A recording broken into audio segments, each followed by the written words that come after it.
Mas Wapres ini diberikan panggung atau kesempatan oleh Pak Prabowo untuk menunjukkan kualitasnya, kan begitu. Dan itu diambil dengan sangat manis oleh Mas Gibran. Ya toh?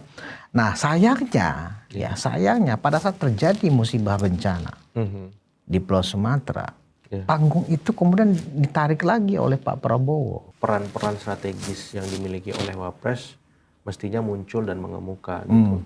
Ya, saya kira ini memang harus dikomunikasikan secara intensif ke Presiden supaya pun ketika Mas Wapres harus di Jakarta berarti tangan yang bekerja ya bisa jadi mungkin Menko, Menteri dan seterusnya, tapi supervisinya tetap itu, karena biar bagaimanapun jangan sampai ada pesan dan kesan yang muncul di masyarakat di lokasi bencana bahwa pemerintah pusat minimalis merespon ini, karena di masa krisis komunikasi yang empatik, yang transparan, yang solutif, itu semua kan bisa diorkestrasi oleh pemerintah pusat, Bang. Walaupun levelnya bukan bencana nasional, tapi ini kelasnya nasional. Betul. Karena Wapres yang tampil, Menko, Menteri, semuanya gantian, istilah saya ronda, Bang. Mas Gibran punya potensi ya untuk diapresiasi ketika memang bisa berbuat melampaui apa yang menjadi kekhasan birokrasi kita gitu, apa yang menjadi nalar utama para elit politik kita, karena Mas Gibran dianugerahi banyak hal kan, Bang, privilege ya dari sisi umur, energi, kemudian network dan hal-hal lain, dan sayang kalau itu nggak dioptimalkan ketika di masa-masa bencana, krisis.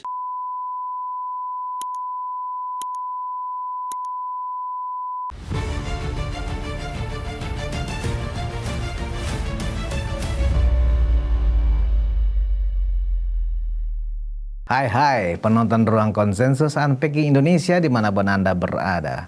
Kembali saya Budi Ismail yang anak sulung Mulyono. Di sini termul berkumpul, dan hari ini kita sudah lama tidak membahas politik, dan secara khusus saya ingin membuat semacam review ya kondisi politik kita saat ini, khususnya pasca bencana di Pulau Sumatera. Ada sedikit suhu politik yang mulai memanas di luar konteks perdebatan soal dukung-mendukung apakah ijazah Pak Jokowi asli atau palsu. Nah, kemarin memang agak sedikit memanas karena memantik keterlibatan PDIP dan Demokrat ya di belakang ya orang-orang yang tergabung dalam teroris yang memperkarakan atau yang mempersoalkan keaslian ijazah Pak Jokowi.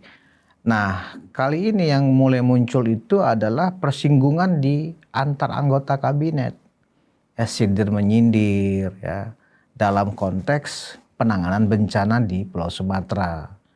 Nah, memang kalau untuk penanganan Pulau Sumatera ini ada yang aneh memang dalam kebijakan pemerintah yang hingga hari ini belum menetapkan musibah di 3 provinsi tersebut sebagai bencana nasional.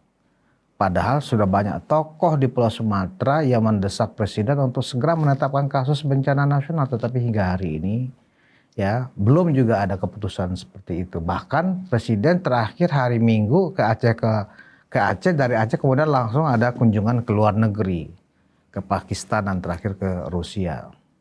Nah, seperti apa suhu politik kita dan bagaimana peta politik khususnya pasca bencana ini? Saya sudah bersama Direktur Eksekutif Trias Politika, Agung Baskoro. Siap, Bang. Apa kabar, Mas Agung? Baik, Bang Budius, semuanya. Makin moncer di televisi saya lihat, Mas Agung. Amin. Berkat doa dan dukungan Bang Budius Oh dan gitu teman-teman ya, semua amin, juga. amin. Nah, Siap. Mas Agung, Ya. terakhir kita memang melihat ya tentang perpecahan, atau mungkin bukan belum perpecahan ya, tapi ada ketegangan dinamika. Ya. Dinamika. Kalau saya kadang-kadang juga suka bingung, ini pengamatnya suka menggunakan istilah dinamika, ya kan? Karena kalau menggunakan istilah dinamika, seolah-olah suhu yang sudah mulai menghangat ini terkesan biasa aja kan gitu. Betul. Sebenarnya kan niat Pak Prabowo ini kan bagus, Mas Agung ya. Artinya saya ini ingin membangun. Betul. Kalau kalian ingin bersama-sama, meskipun kita pernah berlawanan, ya kan, gabung nggak apa-apa, tapi jangan bikin kegaduhan. Betul. Nah, semuanya diajak bergabung kok, termasuk PDIP sebenarnya, ya kan. Masalahnya hari-hari ini karena penanganan bencana, sindir menyindir misalnya antara petinggi PSI, sekjen PSI ya, si Raja Juli sama ketum PKB Caimin, ya kan, masalah tobat nasuha. Nah, Pak Bahlil juga itu. Pak Bahlil kemudian merasa karena Caimin ini bukan koalisi pada saat pemenangan presiden, merasa terganggu lah, ya kan, sehingga muncullah usulan dari Bahlil langsung di depan presiden loh, betul, agar dibentuk koalisi permanen, ya kan. Nah, koalisi permanen memang itu memantik diskursus yang panjang, sangat diametral, langsung pro kontra. Karena prakteknya kan memang kita nggak bisa permanen. Bagaimana permanen? Politik kan nggak ada yang permanen. Gitu. Dinamis. Ada dinamika, ada dinamisnya gitu. Nah, menurut Mas Agung, ditambah begini, sebelum Mas Agung menjelaskan, kita melihat peran wakil presiden, ya Mas Gibran.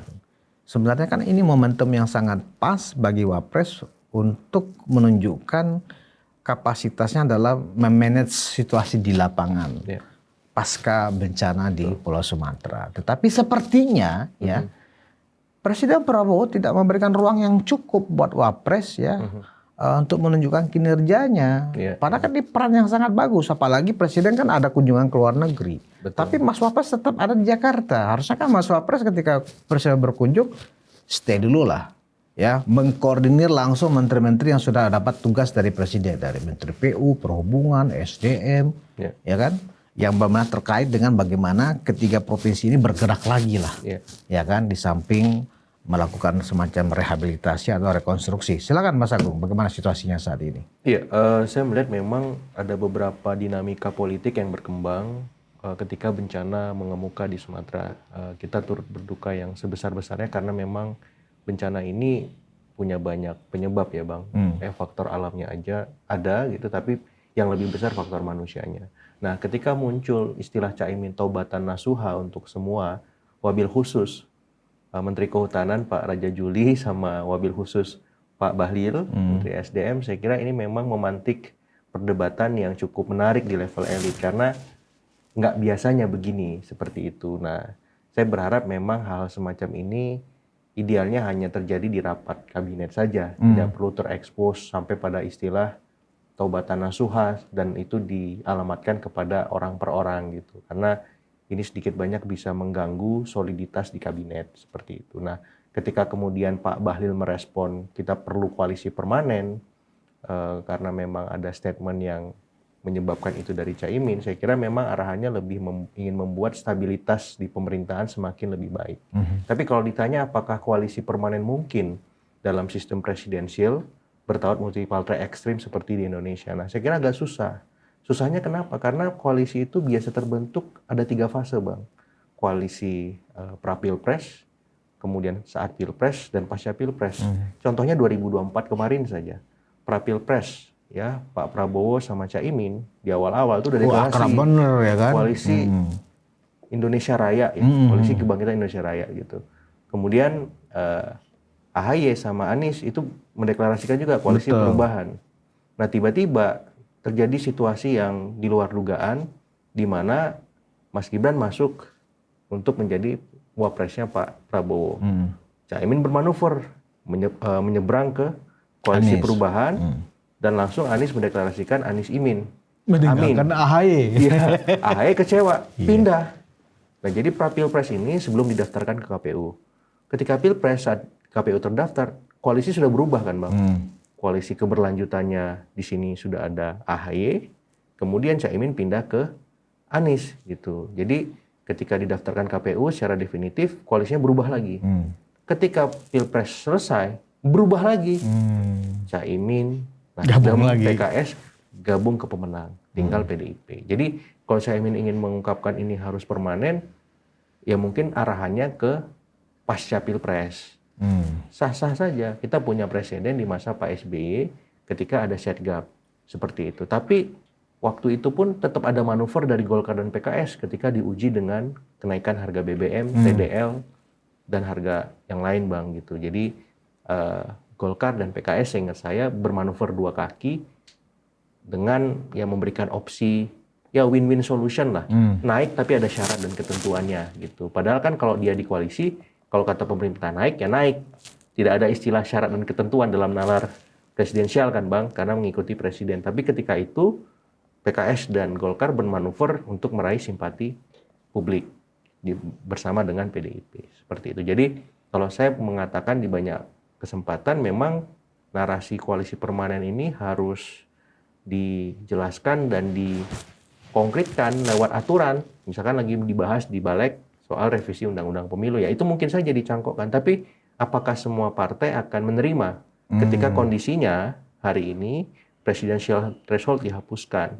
Kondisinya lain adalah situasinya partai-partai ingin membesarkan partainya juga ketika pilpres karena ingin mengalirkan kotel efek itu loh Bang. Kalau masih serentak pileg dan pilpres, ketika dia tidak mengusung capres dan cawapres, apa benefit yang bisa ditukarkan oleh misalkan petahana Pak Prabowo ke partai-partai yang nggak punya calon itu kan nggak mudah.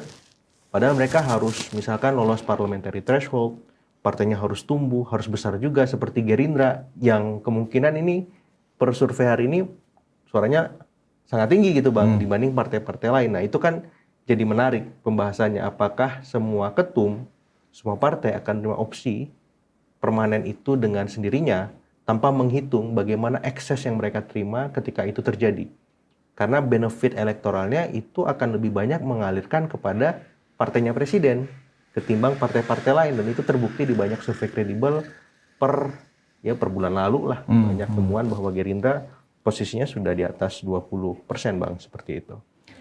Yang paling memungkinkan sebenarnya kalau untuk dianggap permanen itu sebenarnya yang paling relevan itu adalah pasca pilpres. Ya kan, karena satu masa berlangsungnya kan lama, bisa 5 tahun misalnya begitu. Sementara kalau pra pilpres ya itu kan relatif sebentar.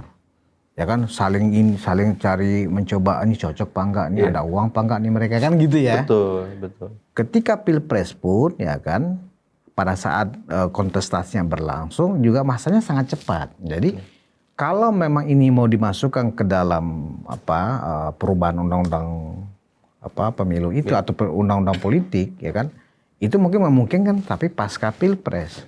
Nah, pertanyaannya begini Mas Agung. Partai-partai ini kan cenderung sangat, saya menggunakan istilah tadi ini, dinamis ya. Nah, mereka ini kan nggak bisa juga terkunci oleh saling santun antar mereka, karena pada saat menuju pileg, ya pemilu maksudnya, masing-masing mereka kan bekerja dan otomatis bersaing, ingin sebanyak-banyaknya meraih kursi. Bagaimana dengan koalisi permanen ini? Nah, berarti memang harus ada kaji ulang yang dimaksud permanen itu apa. Ya kan? Betul. Nah ini kan persoalan panjang, artinya usulan Bahlil ini sebenarnya hanya sekedar untuk agar ketegangan-ketegangan antara seperti Bahlil dengan Raja Juli itu nggak terjadi. Dengan Caimin. Dan yang baru merespon itu baru PAN. Pak Zulhas setuju idenya Ketum Golkar Bahlil untuk dibentuk koalisi permanen, sementara PKS janganlah, ini lagi bencana, nggak usah kita bahas itu dulu. Artinya nggak setuju lah, tapi dengan halus. Demokrat belum bersikap, Nasdem belum bersikap, PDIP juga menolak. Karena memang nggak ada di dalam koalisi. Ya kan? Nah bagaimana Mas Agung melihatnya? Ya memang bagi partai-partai yang ada di level menengah, narasi permanen ini agak merugikan Bang. Karena kan mereka mau besar juga nih. Partai kayak PKS, kayak Nasdem, atau PKB, mereka ingin mencari momen ketika pileg dan pilpres serentak, mereka punya calon, minimal wakil presiden lah. Jangan sampai nggak dapat apa-apa. Karena suara ini harus terus naik, bahkan bisa masuk partai besar kan.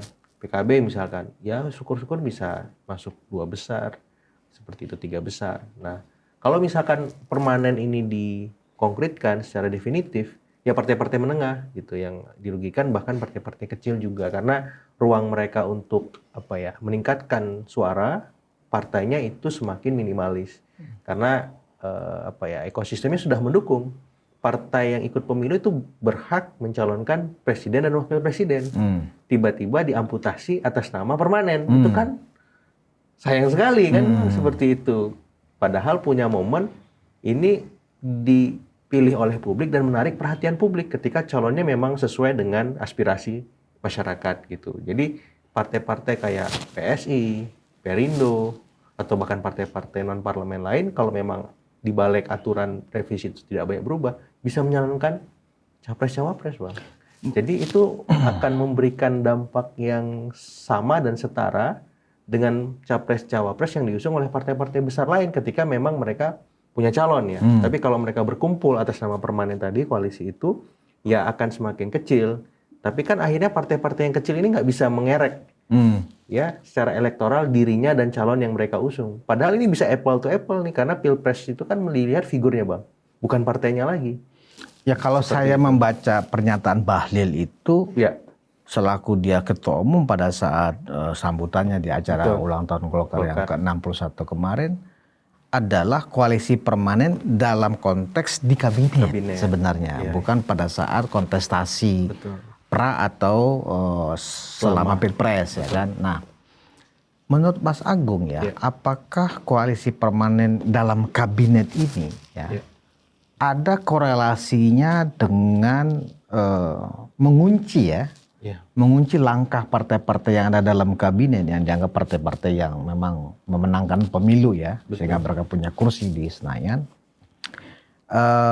untuk satu garis untuk Prabowo Gibran 2 periode. Ada korelasi nggak sih sebenarnya? Iya, saya melihatnya korelasi tidak langsung ya, Bang ya. Karena memang kan ini baru ya 4 tahun pemerintahan sisa, ya masih panjang sebenarnya. Tapi untuk menguatkan narasi itu relevan karena memang koalisi permanen itu kan diarahkan untuk membuat pemerintahan stabil. Iya. Pemerintahan itu lebih fokus, lebih punya orientasi jangka panjang seperti itu. Jadi kalau arahannya Prabowo Gibran 2 periode dengan koalisi permanen sebenarnya sangat dekat semacam itu. Cuman memang kontekstualisasinya secara praksis ini kan yang masih dinamis. Karena kita tahu masing-masing partai ini punya kepentingan yang solid ya, Bang ya. Di depan panggung kalau kita istilahkan oke, siap, aman, lancar. Tapi di belakang panggung, wah, gentayangan dia. Manuver sana, manuver sini, kadang sikut sana, sikut sini, seperti itu. Jadi kalau kita bicara pada arahan Prabowo Gibran 2 periode, memang saya belum melihat ada korelasinya. Tapi secara tidak langsung, kalau koalisi permanen itu terbentuk, maka anggota-anggota koalisi akan melihat ya calon yang memang sudah ada sebagai alternatif untuk dilanjutkan, Bang. Walaupun tidak menutup kemungkinan ada calon-calon baru, tapi calon-calon baru ini akan mendapat tantangan tersendiri untuk membuktikan kapasitas elektoralnya. Apakah misalkan nanti di survei mereka punya competitiveness sebagaimana Prabowo Gibran atau Gibran sebagai cawapres. Tapi kalau memang belum, ya otomatis Presiden akan melirik ya petahana dari wapres yang sudah ada, Mas Gibran semacam itu. Jadi tantangan itu yang harus dijawab oleh ya koalisi yang permanen ini. Apakah mereka bisa memastikan ya koalisi ini benar-benar solid untuk sampai pada level pilpres saja dulu, bukan sampai pada konteks nanti ada dinamika mereka bisa mengusung calon juga seperti itu. Jadi kalau arahannya ke sana ya sangat mungkin, Bang, seperti itu. Iya, kenapa saya melihat apakah ada korelasi atau tidak? Kita harus, menurut saya, realistis. Realistis dalam arti begini. Saat ini ya, nama-nama yang dianggap punya taring ya, punya taring, punya kuku, punya logistik juga, nggak banyak nama kok untuk bertarung di Pilpres, meskipun MK sudah menolkan presidensial threshold. Artinya seluruh partai peserta pemilu boleh mencalonkan diri. Tetapi kalau mencalonkan diri nggak mampu berbuat kan juga susah. Sama aja sesuatu yang tidak efektif kan begitu. Nah, jadi pernyataan Bahlil itu seolah-olah ingin mengunci nih. Ya, kemarin kan PKB kan nggak masuk di dalam koalisi paket Pilpres ini, paketnya Prabowo Gibran. Betul. Begitu juga Nasdem. Ya kan? Nah, apakah makanya saya menukik sebenarnya ini Bahlil ingin mengunci nih 2 periode Prabowo Gibran, ya kan? Dengan kesepakatan partai-partai yang ada di KIM ini, Koalisi Indonesia Maju. Dengan demikian ya, otomatis Prabowo Gibran 2 periode itu sesuatu yang akan terjadi. Iya. Tapi kalau dibiarkan tidak permanen, Iya. ya bisa saja Mhm. orang kembali ke habitatnya kemarin. Iya, iya. Nasdem kembali keluar, bisa juga berpasangan dengan kader dari PDIP misalnya, ya kan, PKB juga keluar, ya kan. Tetapi harusnya berdasarkan catatan hasil kemarin, kan sudah jelas mappingnya seperti apa, ya kan. 58% melawan 16% dan 24%, angkanya jauh. Ya kan, ditambah dengan orang nggak ada lagi tokoh-tokoh yang pasti akan muncul. Pasti Pak Prabowo maju.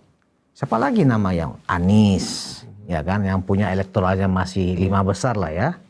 Kemudian Mas Gibran, ya kan. Deddy Mulyadi. Deddy Mulyadi, ya. Nah, kalau ini kita anggap sebagai pasangan atau kandidat, Deddy Mulyadi kalau dipasangkan dengan Gerindra kan namanya sangat pede sekali Gerindra kan begitu loh, Gerindra kan gitu, dan itu pasti tidak strategis buat kepentingan Prabowo sendiri.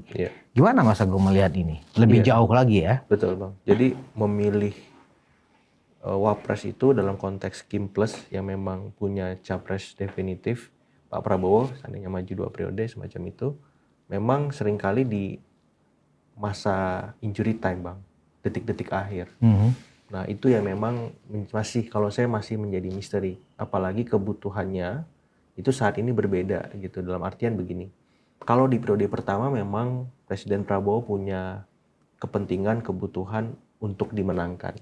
Nah di situ ada Pak Jokowi sebagai presiden dan Mas Gibran hadir memastikan itu. Nah ketika periode kedua nanti digelar, kebutuhan Presiden Prabowo itu bukan untuk dimenangkan, dan Pak Jokowi kemampuannya juga terbatas. Kebutuhannya adalah mencari sosok figur wapres yang bisa melanjutkan pemerintahan dia, menstabilkan, bahkan memastikan kesejahteraan masyarakat itu terejawantah secara maksimal. Nah, apakah Mas Gibran bisa menjawab itu?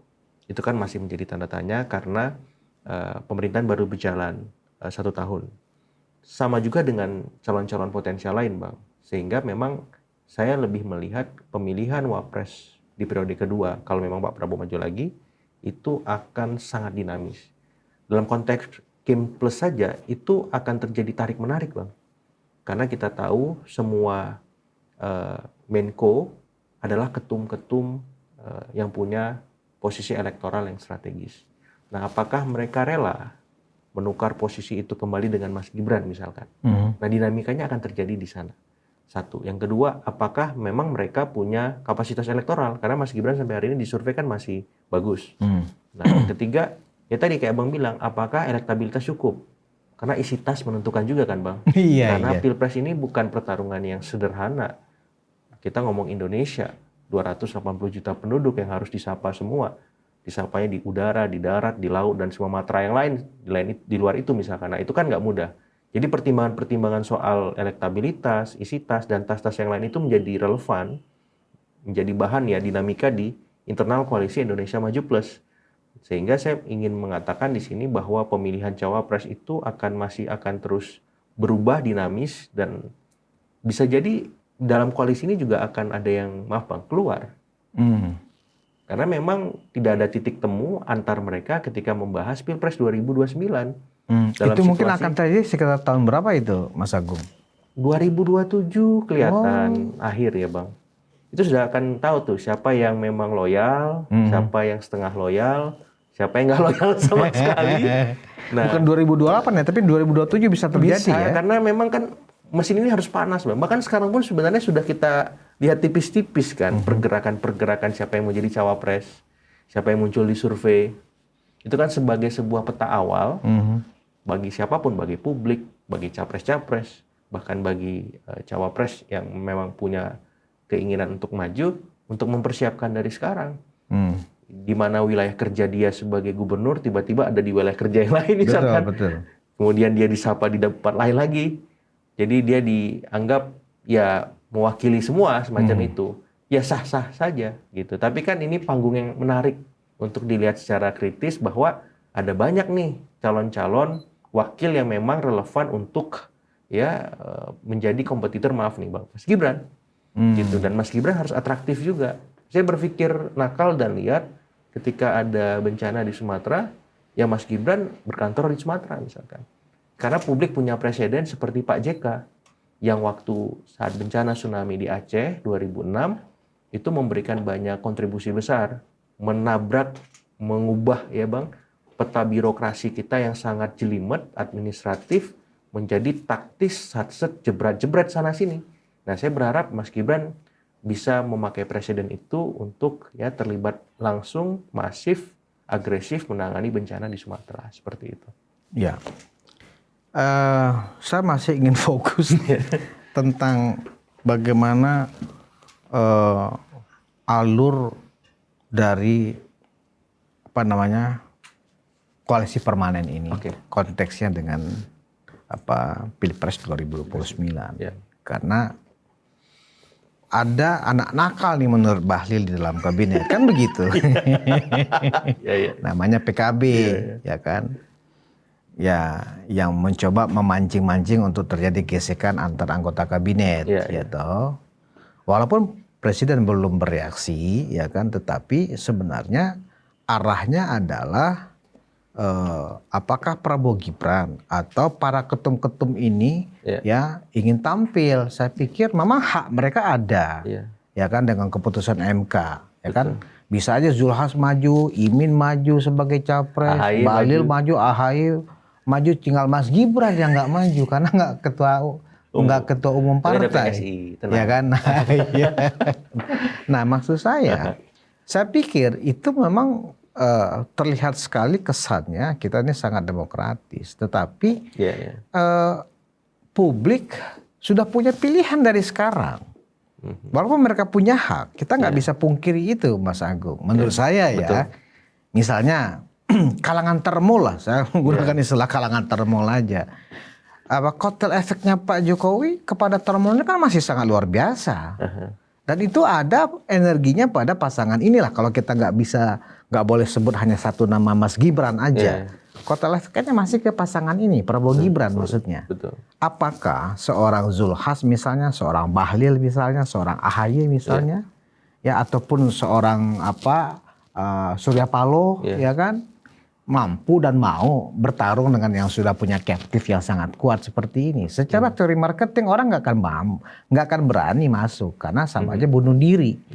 Nah, karena itu Bahlil mencoba mengunci dari awal supaya kita ini benar-benar solid. Jadi nggak terlalu panjang lebar untuk bertarung. Kita sudah tahu ini teman kok. Jadi pemilih itu lebih nggak keras seperti yang 2024, ya kan?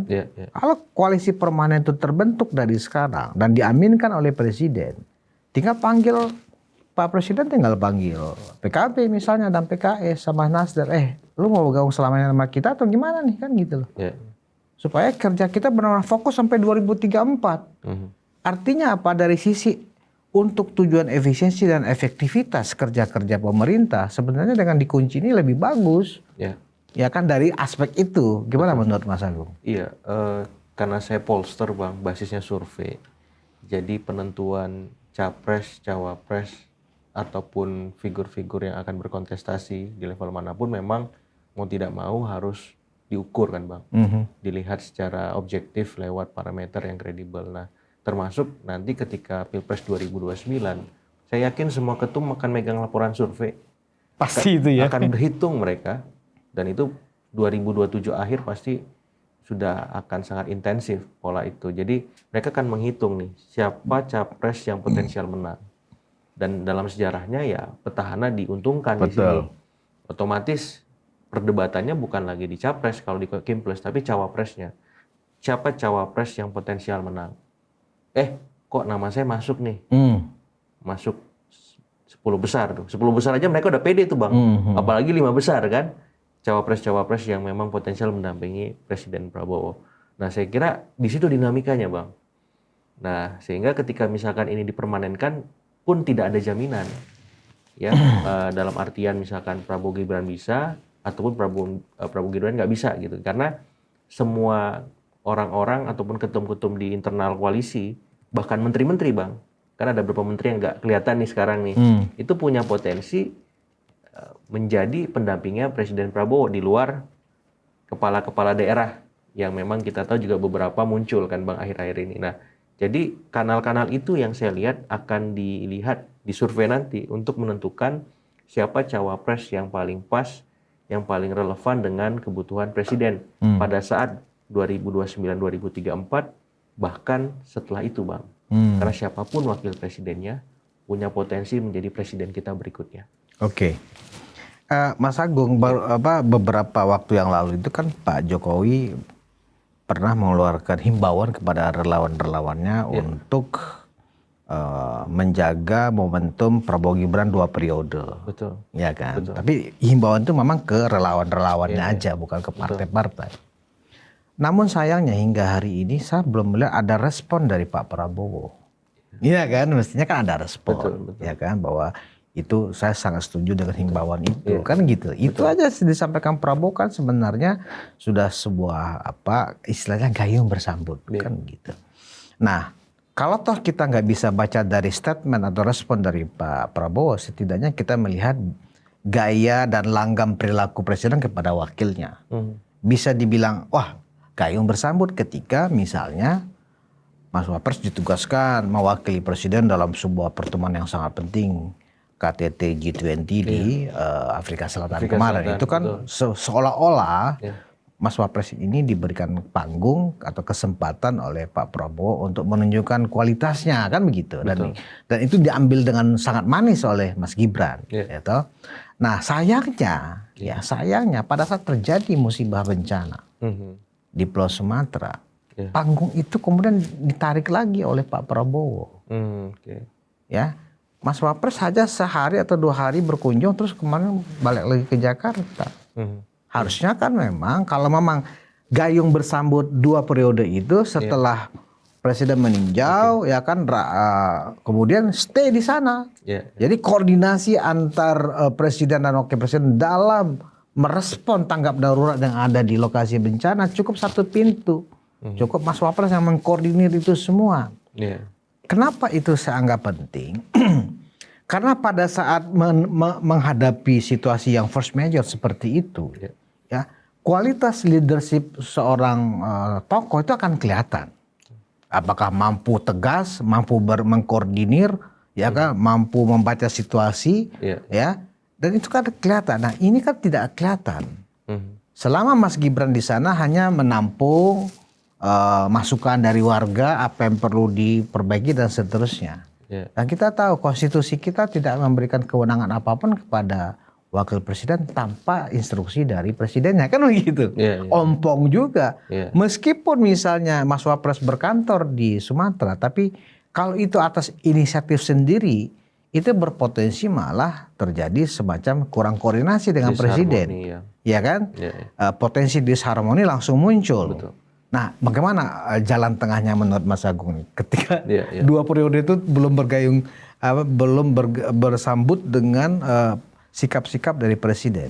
Iya, karena memang ketika ngomong 2 periode kan memang sebenarnya masih jauh ya Bang ya. Jadi memang konsentrasinya semua dalam konteks bagaimana penanganan bencana itu maksimal. Tapi saya dalam konteks ini ya harapannya bisa mendorong semua pihak termasuk Mas Wapres untuk mengambil peran-peran strategis. Karena memang penanganan bencana ini cukup krusial Bang, karena kita tahu korbannya terus bertambah, yang wafat, yang terluka, kehilangan rumah, bahkan yang mengungsi hampir 1 juta orang kan Bang, semacam itu. Jadi memang ini force major, sense of crisis harus bagus, dan pun kalau misalkan Mas Wapres di Jakarta, saya kira bisa mengorkestrasi birokrasi yang terkait untuk dipastikan day to day-nya, second by second-nya untuk benar-benar mengerjakan laporan-laporan yang diterima Mas Wapres itu. Kalau mereka tidak mengerjakan itu, Mas Wapres saya yakin punya instrumen untuk memaksa lembaga terkait, kementerian yang terdepan, pemerintahan daerah setempat untuk ya mengerjakan itu semua. Dan sesungguhnya ya saya nggak tahu ya pola komunikasi selama ini seperti apa ya Bang. Tapi Mas Wapres punya kepentingan, punya wewenang yang saya kira cukup baik ketika berkoordinasi dengan Pak Presiden, harusnya semacam itu, karena ini harus dikerjakan secara gotong royong oleh ya kekuatan semesta rakyat Indonesia semua Bang. Jadi saya yakin kan Mas Wapres tidak harus langsung turun ke lapangan, tapi Mas Wapres saya yakin punya kaki-kaki dan tangan-tangan yang ada dimanapun, misalkan lewat organ relawan, misalkan lewat PSI, misalkan lewat instrumen lain untuk memastikan keluhan masyarakat aspirasi itu bisa direspon. Artinya Mas Wapres harus punya daya kreasi, inovasi yang itu tidak lumrah, yang itu bagian dari informal politics, Bang. Jadi lepaskan baju Wapres, lepaskan baju yang melekat secara institusional, secara formal. Beliau bergerak atas nama pribadi dan beliau kan punya instrumen itu. Relawan-relawan tadi, Bang, PSI-nya dan seterusnya. Itu bisa dihadirkan langsung di tempat-tempat yang mengalami bencana supaya masyarakat di sana memahami bahwa Mas Wapres juga bekerja, semacam Wapres juga bergerak, tapi dengan langkah dan bentuk yang terbatas karena beliau ya punya baju wapresnya yang harus terkoordinasi dengan presiden semacam itu. Tapi di luar soal formalitas politik itu secara informal harusnya Mas Wapres bisa lebih taktis, Bang. Kalau saya ya, karena momen ini harapannya bisa direspon sebaik-baiknya oleh pemimpin-pemimpin kita, baik presiden, wapres, menteri-menteri, kepala lembaga, karena masyarakat bencana butuh sosok kan, Bang. Ketika memang di daerah misalkan yang kayak kemarin Aceh Selatan, bupatinya umroh malahan, walaupun sudah disanksi, menurut saya mesti ada 1-2 kepala daerah yang memang bermasalah, Bang, dan itu membutuhkan peran langsung dari pemimpin-pemimpin di Jakarta, di pusat, untuk tampil membuktikan bahwa masyarakat tidak sendiri menghadapi bencana seperti itu. Ya, ya memang kalau status di Sumatera itu ditetapkan sebagai bencana nasional, Iya, Bang. dan kemudian pemerintah misalnya membentuk task force ya, Iya. misalnya anggap saja kemudian presiden tugaskan atau perintahkan wakil presiden sebagai koordinator task force-nya, ya kan? Saya pikir tindakan-tindakan yang pernah dilakukan oleh Wapres JK ketika ada musibah tsunami mungkin juga akan bisa dilakukan oleh Wapres Gibran karena sudah punya semacam anggaplah dengan ada tugas, berarti kan ada kewenangan, ya kan gitu loh, untuk mengkoordinir semuanya. Dan Mas Gibran pasti akan stay sampai pemulihan dianggap berjalan maksimal kan begitu. Nah sayangnya kan tugas itu nggak ada. Tetapi yang menariknya begini Mas Agung, di sisi lain masih dalam situasi tanggap darurat, presiden tiba-tiba melakukan kunjungan ke luar negeri. Ya kan, otomatis sebagai pelaksana tugas presiden kan berarti wakil presiden. Betul. Tapi nggak bunyi barang ini selama proses penanganan itu. Mas Wapres juga nggak langsung ke Aceh lagi. Nah, bagaimana Mas Agung membaca ini? Ya ini memang menarik ya, karena kita punya fokus yang akhir-akhir ini saya lihat menjadi concern utama presiden juga, bagaimana menjaga relasi keluar, Bang, gitu. Tapi di saat yang sama ada kebutuhan kita harus menyelesaikan masalah kebencanaan di Sumatera. Nah, saya kira memang peran-peran strategis yang dimiliki oleh Wapres mestinya muncul dan mengemuka gitu. Ya, saya kira ini memang harus dikomunikasikan secara intensif ke presiden supaya pun ketika Mas Wapres harus di Jakarta, berarti tangan yang bekerja ya bisa jadi mungkin Menko, Menteri dan seterusnya, tapi supervisinya tetap itu, karena biar bagaimanapun jangan sampai ada pesan dan kesan yang muncul di masyarakat di lokasi bencana bahwa pemerintah pusat minimalis merespon ini. Seperti itu, karena semuanya serba sensitif kan, Bang. Bantuan terlambat aja viral, jadinya macam-macam. Apalagi bantuan tidak ada semacam itu, apalagi daerah masih terisolir. Jadi sensitivitas itu yang saya kira menjadi dasar untuk kita menembus hal-hal administratif, birokratis yang selama ini memakan waktu yang banyak semacam itu. Jadi apa yang bisa dikerjakan oleh Mas Wapres, saya kira ya kerjakan saja. Dalam konteks hari ini komunikasinya bisa menyusul, Bang. Apa yang bisa dilakukan ya lakukan saja. Koordinasinya nanti. Sehingga tidak dalam bingkai yang selalu terbentur oleh soal-soal administrasi itu, Bang. Jadi kalau saya ya Mas Wapres mau ke Aceh pergi aja. Kalau Mas Wapres mau ke Medan pergi aja.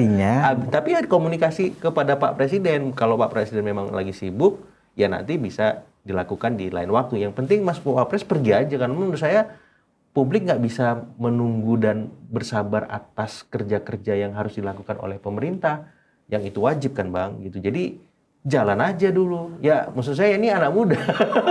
Jadi kadang juga bingung juga karena ya udah gitu, jalan aja. Ya misalkan ini bener meriah Aceh Tamiang sama Gayo Eles, Gayo Eles yang lagi terisolir beberapa tempat gitu, ya udah Mas Wapres ke sana. Gitu nanti kalau misalkan ada hal yang belum terkomunikasikan, ketika sampai di Jakarta dikomunikasikan. Karena kan mindset dan skill setnya ini lagi bencana, lagi krisis, otomatis tindakan-tindakannya nggak bisa tindakan-tindakan yang sifatnya formal biasa, sebagaimana masa-masa tidak ada bencana kan Bang. Jadi harus menabrak itu, beyond itu supaya apa? Masyarakat merasakan pemerintah pusat hadir. Bayangan saya sebenarnya seperti itu, Mas Agung. Ya. Harusnya begini, Mas Wapres harus lebih berani berinisiatif ya kan, untuk apa-apa sih, Bang. tinggal lapor aja Pak Presiden, saya berkunjung lagi ke Betul. Sumatera ya kan gitu loh, untuk memastikan penanganan pasca bencana bisa terlaksana dengan baik ya kan. Nah tanpa harus menunggu disposisi kan begitu. Gak usah Ya lagi. kan? Nah makanya maksud saya kalau Mas Wapres bergerak hanya berdasarkan disposisi, sementara ini adalah situasinya tidak normal, ini kan juga tidak pas juga. Mungkinkah Wapres apakah dianggap sebagai mengganggu harmonisasi antara presiden dan wakil presiden di situasi tanggap darurat di lokasi bencana ini? Wakil presiden Mas Gibran berinisiatif untuk lama atau stay di lokasi bencana. Menurut saya nggak ada masalah sih Pak Prabowo, yang saya jadi jauh sih melihatnya. Justru malah senang Bang. Justru malah senang. Kalau ada yang nggak senang justru orang-orang yang nggak paham Pak Prabowo menurut saya. Pak Prabowo justru malah senang ada orang kayak Mas Wapres turun merespon itu, kemudian ada progres yang luar biasa di daerah bencana. Jadi kalau saya sih maju aja. Yang penting Pak saya di sini, Pak lapor Pak ini begini, ya nggak apa-apa. Jadi kalau ada yang nggak senang cuekin aja kalau saya. Kecuali di situasi normal ya kan. Memang Mas Wapres pernah mengatakan kepada saya dalam sebuah pertemuan bahwa memang beliau ke daerah-daerah itu selalu disposisi dari presiden, tapi kan asumsinya itu kan kondisi normal, masa normal. Betul. Tapi ketika situasi bencana dan bencananya pun itu cukup masif, luar biasa ya kan dampaknya, korbannya ribuan ya kan, jutaan masyarakat kehilangan rumah, jadi pengungsi Bang, ya kan, lahan untuk bertahan hidup misalnya. Itu kan nggak bisa dianggap situasi normal dan mestinya Mas Gibran justru fokus sampai penanganan ini dianggap masyarakat sudah kembali pulih, baru kembali ke Jakarta. Karena begini, adanya presiden atau wakil presiden di lokasi itu psikologinya berbeda kalau menurut saya. Gimana menurut Mas Agung? Iya, sedikit banyak masih berpengaruh, masih berpengaruh karena mereka kan butuh diperhatikan gitu. Kalau perhatian itu diberikan secara langsung dan dari jarak yang dekat, mereka akan merasakan langsung kepedulian dari pemerintah pusat gitu. Apalagi yang hadir misalkan sekelas Wapres, itu akan memberikan sedikit banyak keraguan ataupun kebutuhan yang mereka inginkan terjawab dengan sendirinya. Jadi saya sih ya karena Mas Wapres masih muda, milenial, semacam itu, energinya masih cukup melimpah, bila perlu ya berkantor bahkan belusukan kemana-mana sebagaimana ayah beliau dulu kan Bang, supaya apa? Supaya serba hadir di masyarakat bencana ini, supaya mereka melihat bahwa pemerintah itu memang tanggap, bekerja secara serius, memastikan targetan-targetan soal infrastruktur, listrik, ya, kemudian transportasi, bantuan, kesehatan dan lain-lain itu memang sampai di objek yang tepat gitu loh Bang. Dan menurut saya tinggal Mas Gibran aja mengkomunikasikan ke Pak Presiden bahwa beliau melakukan ini, besok itu, kalau memang beliau harus dipanggil ke Jakarta, siap berangkat, pokoknya siap tempur, siap sedia, standby lah. Tapi selama dan sementara Sumatera masih terkena dampak dari bencana, berarti selama dan sementara itu pula Mas Gibran misalkan di Sumatera, seperti itu. Jadi ya kalau saya sih, kalau bisa sesederhana mungkin, jangan ribut-ribut. Karena kan nanti gitu. ini kan bisa menjadi bahan yang dijadikan semacam narasi-narasi yang sifatnya begini. Iya Bang. Ya kita ternyata terbukti ya kalau kita punya wapres yang relatif muda, ketika situasi bencana dia nggak bisa apa-apa kan, menjadi sebuah kesimpulan opini, nanti, narasi, menjadi opini ya kan. Nah, tetapi ketika justru di situasi bencana ini, ya Mas Gibran yang relatif muda, tapi kan sudah punya pengalaman memimpin daerah, artinya tahu bagaimana bersikap, mengerahkan birokrasi di lapangan. Itu kan Mas Gibran punya pengalaman, walaupun hanya beberapa tahun menjadi wali kota di Solo, tapi kan itu pengalaman kan begitu. Nah, jadi maksud saya memang Mas Gibran harus lebih berani ambil inisiatif hadir di lokasi bencana mestinya, daripada nanti ya kan menjadi sebuah penilaian yang itu nanti akan dibawa seterusnya itu sampai musim Pilpres. Betul. Terbukti nih selama selama bencana di Sumatera Mas Wapres tidak bisa berbuat apa-apa. Betul. Nah, kalau sebaliknya itu yang dilakukan oleh Mas Wapres, bahkan benar-benar berkantor di lokasi bencana, meskipun statusnya bukan bencana nasional, saya pikir itu kredit poin yang tinggi, saya pikir ya. Iya. Dan bukan hanya buat Mas Wapres sebenarnya, buat pemerintahan secara keseluruhan betul, juga kan, betul. Bang. Dan jadi, warga juga melihat pemerintah sangat peduli. Betul. Begitu.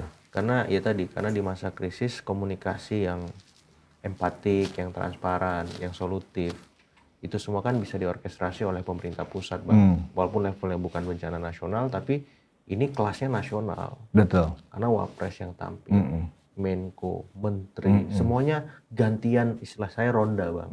Di lokasi bencana.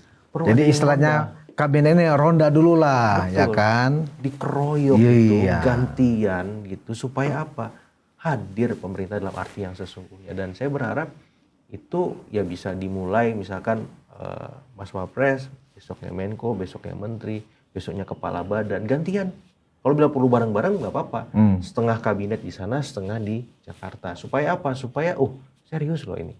Kita benar-benar diperhatikan. Karena narasi-narasi yang berkembang di netizen ataupun di masyarakat kan juga akhir-akhir ini agak menurut saya menggelisahkan juga, Bang. Gitu. Soal misalkan ya kok ini pemerintah kurang peduli. Ya udah deh Sumatera pisah gitu. Terus juga kenapa kita dianaktirikan semacam itu. Jadi itu harus dibantah dengan kinerja kan, Bang. Nggak bisa dengan statement, nggak bisa dengan komen. Karena ya masyarakat butuh pendekatan yang berbeda dari komentar yang mereka sampaikan, dan itu hanya bisa dibahas lewat tindakan-tindakan, lewat kebijakan, lewat sikap-sikap yang konkret dan real seperti itu. Jadi dibandingkan usulan Bahlil koalisi permanen, sebenarnya yang paling strategis yang perlu dipecahkan adalah bagaimana koordinasi dan pelaksanaan tanggap darurat di Aceh sebenarnya ya. Persis, Bang, persis. Karena ini yang paling dekat. Dan sedikit banyak ini bisa menjadi catatan buat masyarakat juga bagaimana pemerintah menangani bencana semacam itu. Bagaimana elit-elit politik bisa merespon itu dengan baik dan bijak. Ya istilah saya ya, kalau kemarin Pak Julhas banyak dikritik gara-gara manggul beras, gara-gara Ferel pakai tactical vest yang kurang pantas gitu di tempat bencana, katanya ya itu nggak terulang lagi gitu loh. Sehingga ya lebih bagus. Dan Pak Bahlil ketika janji 93% listrik mengalir, benar-benar terjadi, ternyata tidak. Kan? Karena berarti kan ada miskomunikasi di sana yang harus diperbaiki. Jadi maksud saya ya harapannya ini bisa menjadi momentum bagi ya menteri, elit politik kita ya untuk ya bareng-bareng memecahkan masalah di Sumatera soal bencananya, tapi jauh dari soal masalah bencana itu ya bagaimana kebijakan soal lingkungan secara keseluruhan, Bang. Sebenarnya seperti kalau itu, dari sisi ketegasan Wakil Presiden, saya pernah di suatu kunjungan Wakil Presiden kalau nggak salah di Bengkulu ya, pernah ada kelangkaan BBM di sana, di mana orang antri semua di banyak SPBU. Ketika Wapres kemudian turun dan melihat ada apa yang terjadi, ternyata tangki-tangki Pertamina belum datang, ya kan? Ditungguin sampai pagi oleh Wakil Presiden, sampai sebelum ini terisi semua saya nggak akan pulang, sampai begitu gitu. Artinya memang kalau memang ada kesempatan, apalagi kesempatan kan sudah diberikan Tuhan, bukan berarti kita menganggap itu adalah kesempatan untuk pencitraan gitu, tapi ketika ada musibah, peran Wakil Presiden itu kan wajah presiden sebenarnya, ya nggak, Mas Agung?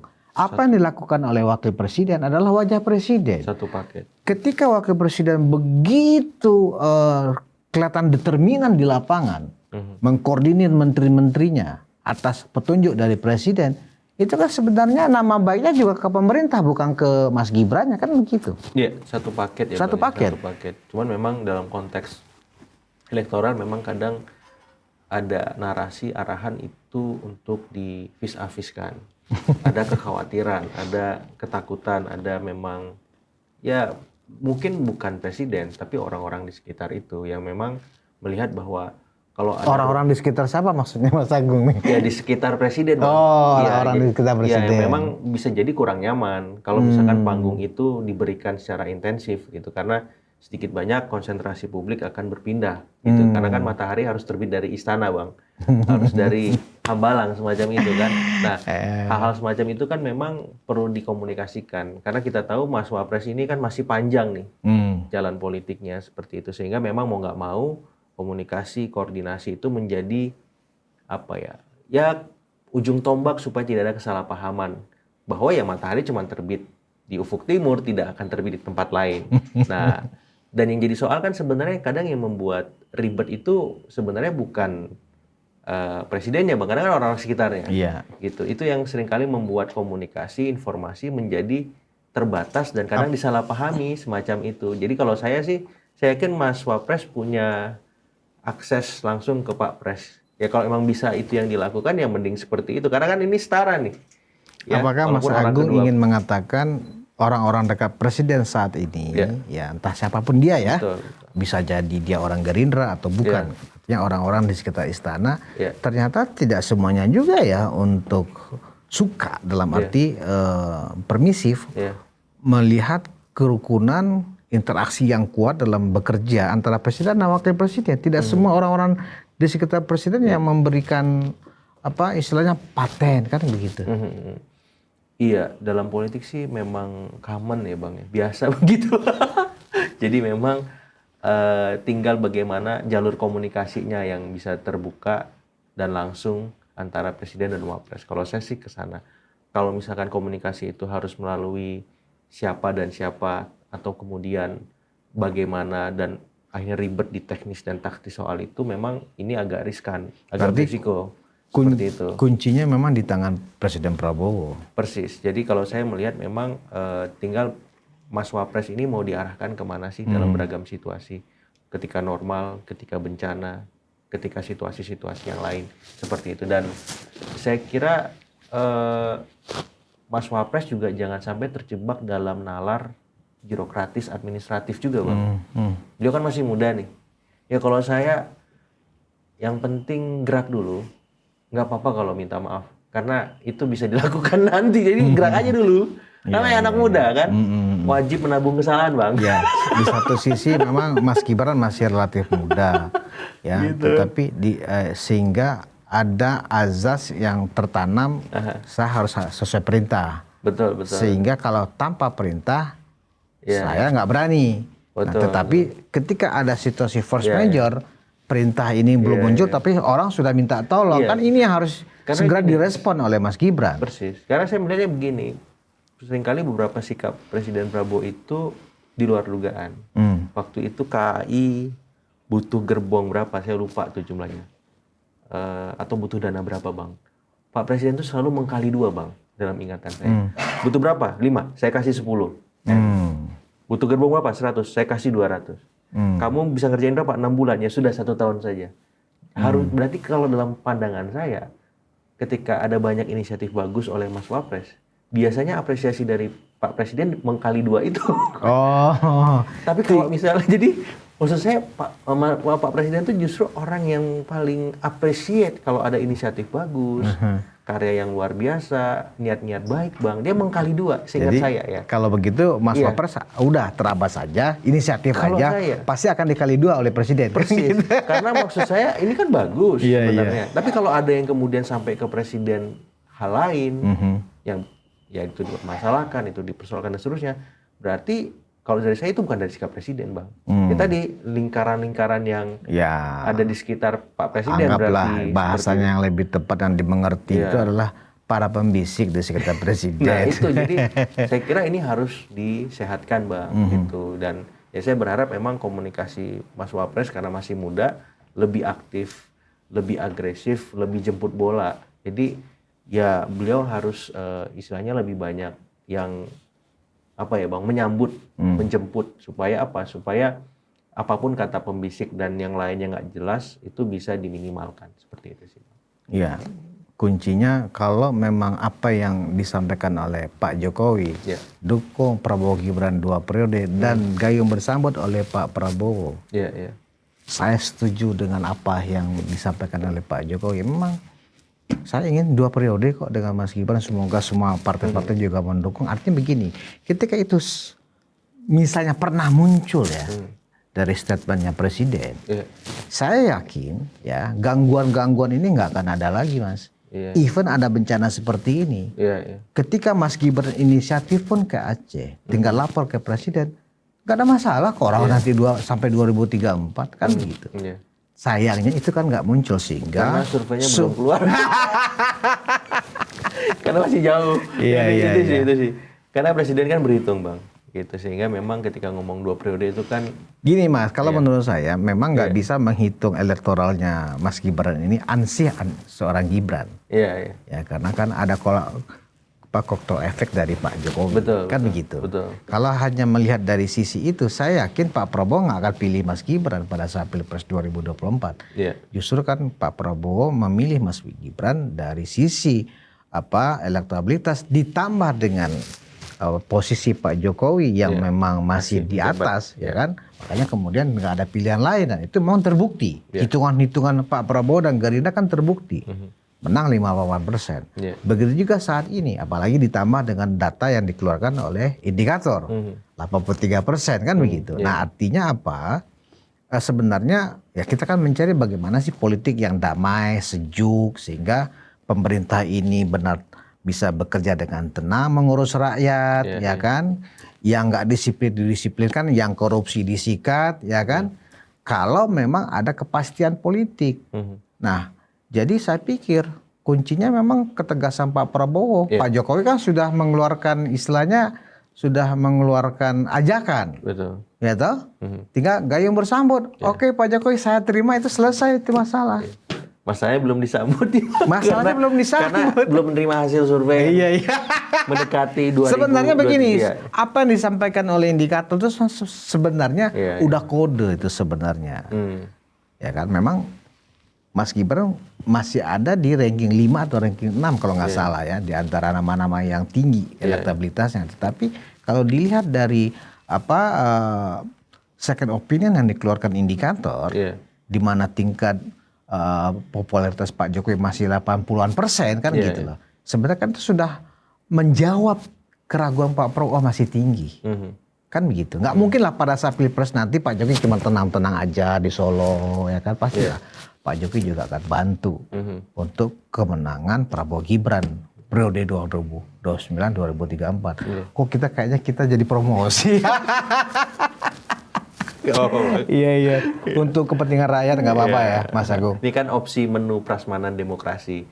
Jadi semakin banyak lauk pauknya, sajiannya, semakin bagus buat rakyat, Bang. Jadi menu yang pertama Prabowo Gibran, nanti menu kedua, ketiga apa lagi. Yang jelas, kalau saya sih karena memang ini masih tersisa 4 tahun pemerintahan, ini waktu yang tepat bagi Mas Gibran menunjukkan kemudaannya, inovasinya, gebrakan-gebrakannya. Jadi nalar-nalar birokrasi, administrasi yang dikhawatirkan mengganggu relasi dengan Pak Presiden, saya kira direduksi saja. Karena saya tadi ingat, karena beberapa kali Pak Presiden menunjukkan apresiasi yang selalu dikali 2 itu, menambahkan, melebihkan mereka yang berbuat sebagaimana mestinya sesuai dengan aturan ya, apresiasi terhadap mereka-mereka yang berjasa itu. Jadi Mas Gibran punya potensi ya untuk diapresiasi ketika memang bisa berbuat melampaui apa yang menjadi kekhasan birokrasi kita gitu, apa yang menjadi nalar utama para elit politik kita. Karena Mas Gibran dianugerahi banyak hal kan Bang, privilege ya dari sisi umur, energi, kemudian network, dan hal-hal lain, dan sayang kalau itu nggak dioptimalkan ketika di masa-masa bencana krisis seperti yang dialami di Sumatera seperti itu. Jadi saya kira ini bisa menjadi catatan penting karena di catatan historik kita memang belum ada wapres yang diajak 2 kali oleh presiden untuk menjadi wakil presiden. Betul Kalau sekali. Mas Gibran bisa menjawab tantangan sejarah itu menarik, Bang. Ya. Tapi itu dimulai sehari-harinya lewat inovasi, lewat gebrakan, kebijakan, sikap, tindakan Mas Gibran yang tidak biasa dan harus luar biasa, Bang. Luar biasa. Terima kasih. Sama-sama. Direktur Eksekutif Tres Politika Agung Baskoro. Sama-sama, Terima Bang kasih Budi. Mas Agung. Sama-sama. Penonton Ruang Konsensus, apakah Wapres Gibran akan membuka sejarah bahwa untuk pertama kalinya pasangan presiden dan wakil presiden itu 2 periode? Kalau menurut Mas Agung dikembalikan kepada Mas Gibran. Kalau Mas Gibran memang mampu melihatkan inisiatif, sikap, perilaku, pandangan, visi yang didengarkan oleh rakyat, sejarah itu pasti akan bisa diciptakan. Dan para termol siap ada di belakang. Terima kasih atas perhatian Anda. Kita bertemu di Ruang Konsensus berikutnya. Assalamualaikum warahmatullahi wabarakatuh.